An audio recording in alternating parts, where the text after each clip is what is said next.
बिस्मिल्लाहिर्रहमानिर्रहीम, अस्सलाम वालेकुम। मैं फैज़ान रिजवी और आप मेरे यूट्यूब चैनल और फेसबुक पेज देख रहे हैं। आज 6 अगस्त 2023 है, दिन है जी संडे इतवार का। Russia versus NATO. दुनिया में कहीं भी किसी भी कोने में कोई भी तनाज़ा उठाकर उसका पोस्टमार्टम करें तो ये नज़र आएगा कि ये भी रशिया वर्सेस नेटो है। जैसे यूक्रेन की जो जंग चल रही है वो एक्चुअली क्या है वो आप सबको पता है कि ये रशिया वर्सेस नेटो है। थोड़ा सा इस तरफ चलें, सर्बिया और कोसोवो डिटेल के साथ हमारी बात हो चुकी है। मैं एंड स्क्रीन पर वीडियो दे दूंगा, अगर आपने नहीं देखी तो ज़रूर देखिए कि सर्बिया और कोसोवो के तनाज़े को भी जूम आउट करके उस वीडियो के अंदर मैंने आपको दिखाया कि किस तरह सर्बिया और कोसोवो के पीछे भी रशिया वर्सेस नेटो है। फिर आ जाएं north Korea south Korea. North Korea और साउथ कोरिया का जो तनाज़ा है ये तो एक्चुअली बेस है रशिया और नेटो के तनाज़े की, जो कम्युनिज्म है और कैपिटलिज्म है। यहाँ पर भी इन शॉर्ट नॉर्थ कोरिया और साउथ कोरिया का तनाज़ा भी रशिया वर्सेस नेटो है। और अब जो तनाज़ात रशिया वर्सेस नेटो नहीं भी थे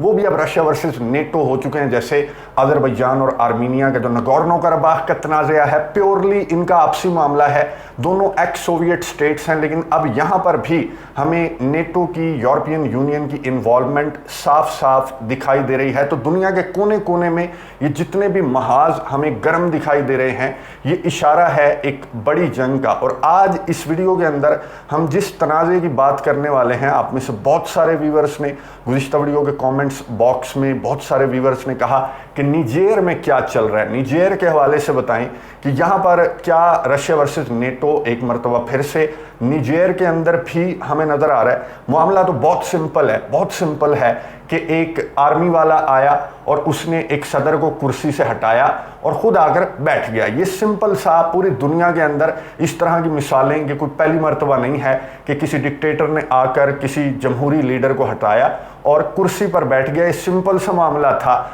तो फिर यहाँ पर फ्रांस, अमेरिका, रशिया वागनर्स को मदद के लिए बुला रहे हैं। ये जिन्होंने इक़्तिदार पर आकर जो बैठे आर्मी वाले, ये अब वागनर्स को मदद के लिए बुला रहे हैं कि आओ हमारी मदद करो। रशिया के झंडे निजेर के अंदर, रशिया के झंडे भी हमने देखे। फ्रेंच एम्बेसी को किस तरह से इन्होंने आग लगाई, जो कि इस कू के हक में थे। जो मुजाहिरीन उन्होंने रशिया के झंडे हाथों में थामे हुए थे और उन्होंने फ्रेंच एम्बेसी को आग लगा दी निजेर के अंदर। डिटेल के साथ बात करेंगे और सादा ज़बान के अंदर आपको मैं समझाऊंगा कि निजेर का तनाज़ा है क्या और यहाँ पर नेटो और रशिया की इन्वॉल्वमेंट कहाँ से आ गई, किस हद तक इन्वॉल्वमेंट है। और ये जो टेंशन्स हैं रशिया और नेटो की निजेर के अंदर, ये टेंशन्स इतनी ज़्यादा हाई कैसे हो गई, कितने ज़्यादा चांसेस हैं कि रशिया और नेटो आमने सामने आ जाएं।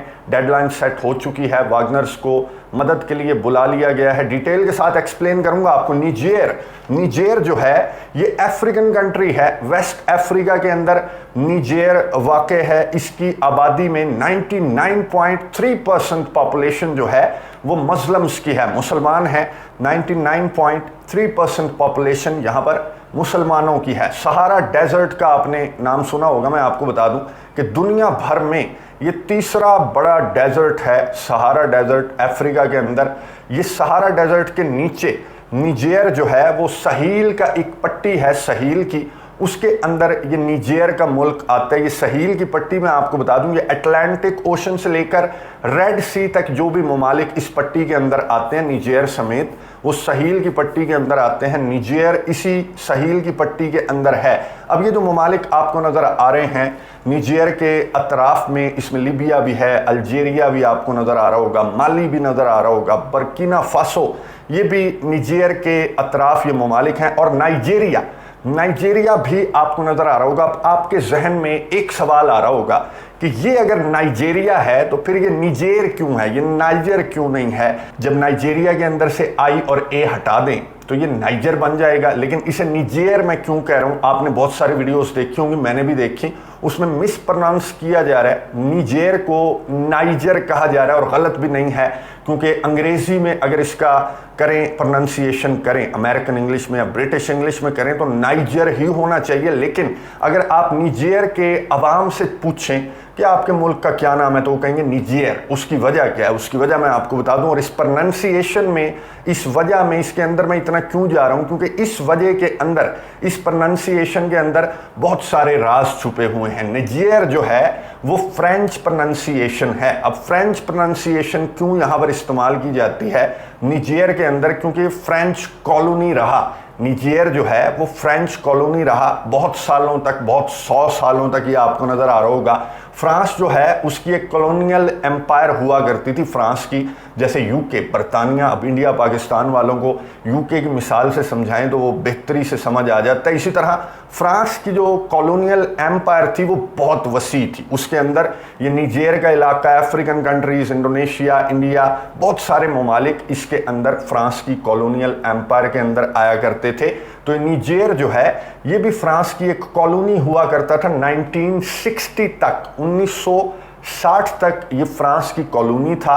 और यहाँ पर आज भी ऑफिशियल लैंग्वेज अंग्रेजी नहीं है, ना इनकी कोई अपनी ज़बान है, बल्कि फ्रेंच यहाँ की ऑफिशियल लैंग्वेज है। ये जो आपको लंबी चौड़ी लिस्ट नज़र आ रही है ये अभी मुकम्मल नहीं है लिस्ट। ये वो ममालिक हैं जो कि फ्रेंच कॉलोनियल एम्पायर का हिस्सा हुआ करते थे। इसमें आपको 9वें नंबर पर जो नाम नज़र आ रहा है, इसी मुल्क की हम बात कर रहे हैं, निजेर। तो ये फ्रांस की कॉलोनी हुआ करता था, इसलिए यहाँ पर अभी भी ऑफिशियल लैंग्वेज फ्रेंच है। यहाँ पर फ्रांस का किस तरह से असर व रसूख है और उससे क्यों तंग है निजेर के जो अवाम हैं या फिर जो आर्मी वाले हैं वो क्यों तंग है, वो आगे चलकर मैं आपको बताऊंगा। ये साहब हैं जनाब मोहम्मद बाजूम, जो कि प्रेसिडेंट 2021 में बने, और इन्हें हटाकर ये अब्दुर्रहमान आ गए, अब्दुर्रहमान चिनाई ये आ गए, और इन्होंने मोहम्मद बाजूम को हटाया और आकर कुर्सी पर अब्दुर्रहमान बैठ गए। उसके बाद क्या हुआ, उसके बाद दो किस्म के मुजाहरे फूट पड़े निजेर के अंदर। दो किस्म के मुजाहिरीन थे, एक तो थे प्रेसिडेंट के हामी और दूसरे थे आर्मी वाले के अब्दुर्रहमान के हामी। और जो अब्दुर्रहमान के हामी थे वो ज़्यादा थे, और उन्होंने मुजाहिरा, जब मुजाहिरीन निकले सड़कों पर तो उनके हाथों में रशिया के झंडे थे, और उन्होंने वो झंडे थामे हुए वो पहुंचे फ्रेंच एम्बेसी, फ्रांस का जो सफारत खाना निजेर के अंदर है, और उसे इन्होंने आग लगा दी। यहाँ से खबरें ज़्यादा बढ़ी, सुर्खियों में निजेर आया कि मामला क्या है, क्या रशिया पीछे है इस कू के, क्या इन्हें रशिया की जानिब से ऑर्डर्स दिए गए, या फिर वागनर्स की इन्वॉल्वमेंट के हवाले से भी खबरें गर्दिश करने लगी। फ्रांस के सदर इमानुएल मैक्रोन ने और जो भी लाइक माइंडेड कंट्रीज़ हैं उन्होंने वागनर्स पर इल्ज़ाम धर दिया, क्योंकि दीगर जो कंट्रीज़ ये आपको नज़र आ रहे हैं, माली हो या फिर सूडान हो या फिर नीचे सेंट्रल अफ्रीकन रिपब्लिक हो, यहाँ पर ऑलरेडी वागनर्स की प्रेजेंस है, निजेर के अंदर भी है। तो इसीलिए जो फ्रांस है, अमेरिका है, दीगर जो लाइक माइंडेड कंट्रीज़ हैं, उन्होंने कहा कि ये तो रशिया का काम था और वागनर्स ने ये कू करवाया, इसमें हेल्प की वागनर्स ने। हालांकि मैं आपको बता दूं कि अभी जो अफ्रीका और रशिया का एक समिट हुआ उसके दौरान रूस के सदर व्लादिमीर पुतिन ने गुफ्तगू करते हुए कहा था कि हम कू के खिलाफ हैं, कू नहीं होना चाहिए, किसी भी जमहूरी सदर को कुर्सी से उतार कर वहाँ पर कुर्सी से इक़्तिदार से चिपक कर नहीं बैठ जाना चाहिए। लेकिन ये जो वेस्टर्न कंट्रीज़ हैं, फ्रांस है, अमेरिका वगैरह हैं, इन्होंने ये बातें करना स्टार्ट कर दी कि देखो फ्रांस की एम्बेसी को आग लगाई जिन मुजाहिरीन ने, उनके हाथों में रूस के झंडे थे। तो इससे बड़ा और क्या सबूत हो सकता है कि रशिया के नारे लगा रहे थे, व्लादिमीर पुतिन के नारे लगा रहे थे और फ्रांस के सफारत खाने को जला रहे थे। हालांकि वेस्टर्न कंट्रीज़ ने कहा कि हालांकि जो प्रेसिडेंट बाजूम है उनकी सरबराही में 2021 के बाद से जो निजेर है वो बहुत ज़्यादा तरक्की कर रहा था। मैं आपको बता दूं बहुत गरीब मुल्क है और दहशतगर्दी का मारा मुल्क है, बेरोज़गारी का मारा मुल्क है, और रेगिस्तान जो मैंने आपको दिखाया, एक डेजर्ट दिखाया मैंने आपको, सहरा, ये पूरे का पूरा जो निजेर है उसके ज़्यादातर हिस्से पर ये सहरा है। यहाँ पर बहुत ज़्यादा गर्मी होती है, फिर क्लाइमेट चेंज का अपना इशू है, फिर यहाँ पर ये जो बड़ी ताकतें आकर इन्होंने अपनी खिचड़ी पका दी, तो उसकी वजह से भी निजेर के हालात बहुत ज़्यादा दिगर गूं हैं। तो खैर जो वेस्टर्न कंट्रीज़ हैं, फ्रांस है, उन्होंने कहा कि 2021 के बाद से बड़ा ज़बरदस्त बेहतरी आ रही थी। कैसी इकॉनमी जो है वो 7% ग्रोथ रेट बढ़ा था, इकॉनमी ऊपर की जानिब जा रही थी। निजेर जो है उसके हालात बिल्कुल ठीक हो रहे थे। बाजूम की सरबराही में ना सिर्फ इकोनॉमी बल्कि जो एजुकेशन है वो भी बढ़ रही थी, सिक्योरिटी भी अच्छी हो गई थी। दहशतगर्द जो यहाँ पर हैं, ISIS है, दीगर जो ग्रुप्स हैं, उनका असर व रसूख भी कम होता हुआ नजर आ रहा था। तो ऐन वक्त पर आकर ये जो कू की प्लानिंग, रशिया की बैकिंग से, वागनर्स की हेल्प से ये जो बाजूम को हटाया गया, तो ये बड़ी ज्यादती हो गई निजेर के साथ। अब निजेर तरक्की कर रहा था, तो अब ये जो आकर डिक्टेटर बैठ गया, इसे हम वार्न करते हैं। वेस्टर्न कंट्रीज ने कहा, फ्रांस ने कहा कि हम वार्न करते हैं कि हमारे प्रेसिडेंट को वापस उसकी कुर्सी दे दो और इस कुर्सी से हट जाओ, वरना कॉन्सिक्वेंसेस बहुत स्वेर किस्म के होंगे, हम तुम्हें डंडे से हटा देंगे। तुम्हारा कोई काम नहीं है फ्रांस के आगे, अमेरिका जैसी पावर्स के आगे तुम क्या बेचते हो। ना सिर्फ France, America, like minded countries, बल्कि जो सराउंडिंग में कंट्रीज हैं, निजेर की सराउंडिंग में जो जमहूरी ममालिक हैं, उन्होंने भी एक अल्टीमेटम, एक डेडलाइन दी निजेर के इस आर्मी जनरल को, इस कर्नल को एक डेडलाइन दी, अब्दुर्रहमान को, कि हमारे सदर को बिठा दो और यहाँ से ये डिक्टेटरशिप ख़त्म कर दो। क्योंकि बहुत अरसे, दिहाइयों से इसी स्ट्रगल के अंदर निजेर लगा हुआ है कि आके डिक्टेटर बैठ जाता है। जमहूरी हुकूमत मुश्किल से कायम हुई 2021 में, उसे चलने दो। जो जमहूरी ममालिक हैं निजेर के अतराफ, उन्होंने आकर एक डेडलाइन भी दे दी निजेर के कर्नल को, अब्दुर्रहमान को एक डेडलाइन दे दी गई। फिर फ्रांस और यूरोपियन यूनियन ने जो फाइनेंशियल किस्म की सपोर्ट निजेर को मिल रही थी, गरीब मुल्क है, वो कट कर दी। उन्होंने कहा लो जी, ये बंद कर दी हमने इमदाद तुम्हारी, जब तक तुम हमारे सदर को कुर्सी वापस नहीं देते हम तुम्हारी इमदाद बहाल नहीं करेंगे। अब जो निजेर के कर्नल हैं, जो अब्दुर्रहमान हैं, जिन्होंने आकर प्रेसिडेंट की कुर्सी संभाली, उनका मौकिफ क्या है? उनका मौकिफ ये है कि कोई ग्रो नहीं कर रहा निजेर, कोई यहाँ पर प्रोग्रेस नहीं हो रही, कोई दहशतगर्दी ख़त्म नहीं हो रही, कोई तालीम जो है उसमें कोई बेहतरी नहीं आ रही, ये सिर्फ ड्रामेबाजी है। ये जो हैं आर्मी वाले जो कुर्सी पर बैठे हैं, ये गौर से आपने सुनना है, ये कह रहे हैं कि ड्रामेबाजी है। जमहूरियत का लिबादा ओढ़कर हम एक डिक्टेटरशिप के अंदर हैं। हम अभी तक फ्रांस के असर व रसूख से बाहर नहीं निकले। फ्रांस हमारे नेचुरल रिसोर्सेज को आकर यहाँ पर इस्तेमाल करता है। इस वजह से हमारा मुल्क कभी भी, इस झूठी जमहूरियत के साये में हमारा मुल्क कभी भी तरक्की नहीं कर सकता। यही वजह थी कि इन्होंने फ्रांस के सफारत खाने को, मुजाहिरीन ने आग लगाई। फ्रांस पर बहुत ज़्यादा भड़के हुए हैं, आगे चलकर आपको बताऊंगा वजह क्या है। ना सिर्फ निजेर, ना सिर्फ ये जो आर्मी वाले कुर्सी पर बैठे इन्होंने ये बात की, बल्कि ये आपको जो गिरदो नवा में ममालिक नज़र आ रहे हैं, माली, बर्किना फासो, इन्होंने भी कहा कि ठीक कह रहे हो। निजेर के जो आर्मी वाले हैं, जो कर्नल अब्दुर्रहमान है, वो ठीक कह रहे हैं। ये माली ने भी कहा और बर्किना फासो ने भी कहा। उसकी वजह मैं आपको बता दूंगी, आपको नज़र आ रहा होगा कि माली के अंदर भी, बर्किना फासो के अंदर भी डिक्टेटरशिप है। यहाँ पर भी जमहूरियत को हटाकर डिक्टेटर्स आकर बैठ गए और वो ये कहते हैं कि हम सही नेशनलिस्ट हैं, हम कौमियत परस्त हैं, हम जमहूरी, झूठी जमहूरियत के लिबादे में अपने ममालिक को ज़्यादा नहीं लुटवा सकते। जो फ्रांस और मगरबी ममालिक हैं, ये जमहूरियत का लॉलीपॉप देकर हमारे नेचुरल रिसोर्सेस को इस्तेमाल कर रहे हैं। अब बर्किना फासो और माली ने तो यहाँ तक कह दिया, इन ममालिक को जिन्होंने वार्न किया, एक डेडलाइन दी, ये जो जमहूरी ममालिक हैं निजेर के आसपास, उन्हें माली और बर्किना फासो ने जवाब दिया कि अगर तुमने हमारे इस कर्नल को हटाकर, अब्दुर्रहमान को हटाकर, उसी पपेट प्रेसिडेंट को लाकर कुर्सी पर दोबारा बिठाने की कोशिश की पावर से, ताकत से, तो सुन लो कि हम निजेर का साथ देंगे, निजेर की आर्मी का हम साथ देंगे और यहाँ पर हम इस झूठी जमहूरियत को दोबारा से नहीं बैठने देंगे। अब आपको समझ आ गई होगी, एक तरफ हो गए माली, बर्किना फासो और निजेर, और दूसरी जानिब हो गए जमहूरी जो पपेट्स हैं वेस्ट के, फ्रांस के असर व रसूख से, जो अभी तक नहीं निकले, वो हो गए दूसरी साइड पर। एक कहता है कि जमहूरियत के साये में निजेर जो है वो तरक्की कर रहा था, दूसरे आकर कहते हैं कि वो झूठी तरक्की थी, बराए नाम तरक्की थी। एक्चुअली अगर हम बुनियादी सतह से देखें तो निजेर बिल्कुल भी तरक्की नहीं कर रहा। दुरुस्त कौन है, गलत कौन है, मैं आपको एक छोटी सी मिसाल दे दूं, और बहुत सादा सी मिसाल है। ये जो आपको ममालिक नज़र आ रहे हैं, ये जो लिस्ट आपको नज़र आ रही है, इसमें आपको 5वें नंबर पर नज़र आ रहा होगा निजेर।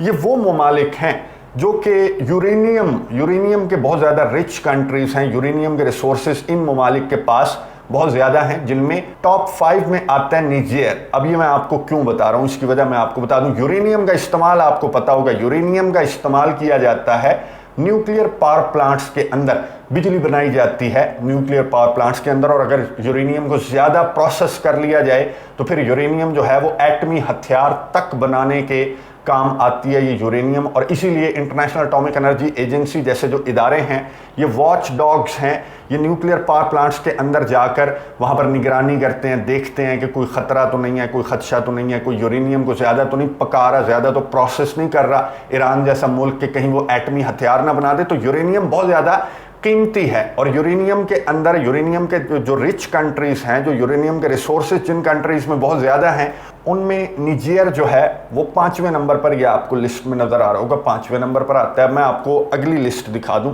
France produces the most of its electricity through uranium. अब आपको पिछली लिस्ट में दोबारा दिखा दूं, इसमें आपको कहीं फ्रांस नज़र आ रहा है, फ्रांस तो कहीं पर भी नहीं है। अब फ्रांस उन ममालिक में टॉप पर है, नंबर 1 पर है, जो यूरेनियम का इस्तेमाल करते हुए न्यूक्लियर पावर प्लांट्स के अंदर बिजली बनाते हैं। कैसे, कहाँ से आ रही है यूरेनियम? यूरेनियम आ रही है निजेर जैसे कंट्रीज से, जो कि फ्रांस की एक कॉलोनी हुआ करता था। तो निजेर के नेचुरल रिसोर्सेज को फ्रांस इस तरह से इस्तेमाल कर रहा है। तो ये जो आर्मी वाले हैं ये बिल्कुल दुरुस्त कह रहे हैं कि हम ये झूठी जमहूरियत के अंदर लॉलीपॉप लेते रहेंगे। फ्रांस से एजुकेशन का, कुछ मिलिट्री वाले भी फ्रांस ने यहाँ पर तैनात कर रखे हैं और फ्रांस हमें झूठी जमहूरियत का लारा देते हुए हमारी सारी चीज़ें लूट कर खुद खा रहा है। और ये मिसाल बहुत अच्छी है कि यूरेनियम जिसमें बहुत ज़्यादा रिच है निजेर, उस यूरेनियम को इस्तेमाल करके अपनी सबसे ज़्यादा बिजली, दुनिया में सबसे ज़्यादा बिजली जो है वो मुल्क बना रहा है जिसके पास यूरेनियम है ही नहीं।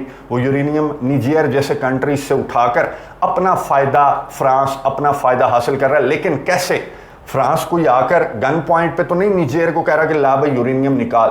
फ्रांस की कॉलोनी रहा निजेर, निजेर जो है वो फ्रांस की कॉलोनी था। और जब ये 1960 में फ्रांस से इसे आज़ादी मिली तो फ्रांस ने ऐसे ही तो नहीं आज़ादी दे दी कि जा जी ले अपनी ज़िंदगी। फ्रांस ने एक एग्रीमेंट तय किया, एक एग्रीमेंट साइन किया गया और उस एग्रीमेंट के अंदर, ये आपको नज़र आ रहा होगा, उस एग्रीमेंट के अंदर इकोनॉमिक, पॉलिटिकल और मिलिट्री कोऑपरेशन शामिल थी। यानी कि फ्रांस के अंडर ही है निजेर जो है वो, कहीं ना कहीं फ्रांस के अंडर ही है, फ्रांस के असर और रसूख के अंदर ही है। उसकी वजह मैंने आपको बता दी कि फ्रेंच जो है वो ऑफिशियल लैंग्वेज भी है। फ्रांस इनके नेचुरल रिसोर्सेज को भी लेकर उड़ जाता है। फ्रांस के 1500 से 2000 जो फौजी हैं वो भी निजेर के अंदर दहशतगर्दी के खात्मे के नाम पर बिठा रखे हैं फ्रांस ने। इसके अलावा पॉलिटिकल जो कोऑपरेशन है, अब आप समझ रहे होंगे कि जो प्रेसिडेंट है ये किसका पपेट है? ये इमैनुअल मैक्रोन का पपेट है। तो पॉलिटिकल कोऑपरेशन पर भी दस्तखत हुए थे।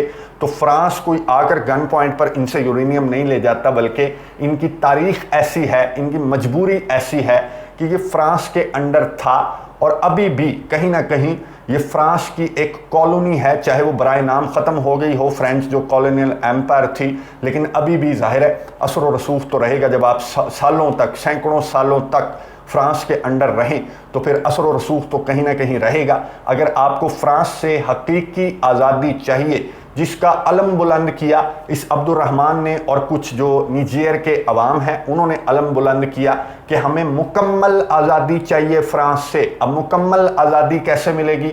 फ्रांस और जो लाइक माइंडेड कंट्रीज़ है, फ्रांस के जो इत्तेहादी हैं वो तो बहुत ज़्यादा पावरफुल हैं। अगर उनके खिलाफ इस तरह से बगावत उठी तो फिर फ्रांस तो उस बगावत को कुचल देगा। अब फ्रांस मुकम्मल तौर पर तैयार है इस डिक्टेटर को, अब्दुर्रहमान को कुचलने के लिए। और जो निजेर के जमहूरी पड़ोसी हैं उन्होंने भी, जो फ्रांस के असर और रसूख के अंदर हैं, उन्होंने भी कहा कि उतर भाई उतर कुर्सी से, हमारे पपेट सदर को बिठा ताकि हम यहाँ पर फ्रांस की कॉलोनी के तौर पर काम करते रहें, फ्रांस को यूरेनियम भी प्रोवाइड करते रहें, फ्रांस के जो पपेट प्रेसिडेंट्स हैं वो भी यहाँ पर आकर बैठते रहें। तो साथ जो माली और बर्किना फासो हैं वो आ गए, जो डिक्टेटर्स हैं, जो नेशनलिस्ट्स हैं, उन्होंने निजेर के कर्नल को कहा, अब्दुर्रहमान को, कि घबराना तुमने नहीं है, हम तुम्हारे साथ हैं, हम भी इन्हें देख लेंगे कौन सी डेडलाइन इन्होंने दी, हम देख लेंगे, तीनों मिलकर इनका मुकाबला कर लेंगे। लेकिन हकीकत ये है कि ये तीनों भी मिल जाएं तो ये इनका मुकाबला नहीं कर सकते। जाहिर है फ्रांस अकेला ही इतना पावरफुल है कि उसने इन्हें इतना पावरफुल होने ही नहीं दिया फ्रांस ने कि फ्रांस का मुकाबला कर सकें। तो फ्रांस इन्हें अकेला कुचल सकता है। तो इस वजह से निजेर ने अब रूस को, वागनर्स को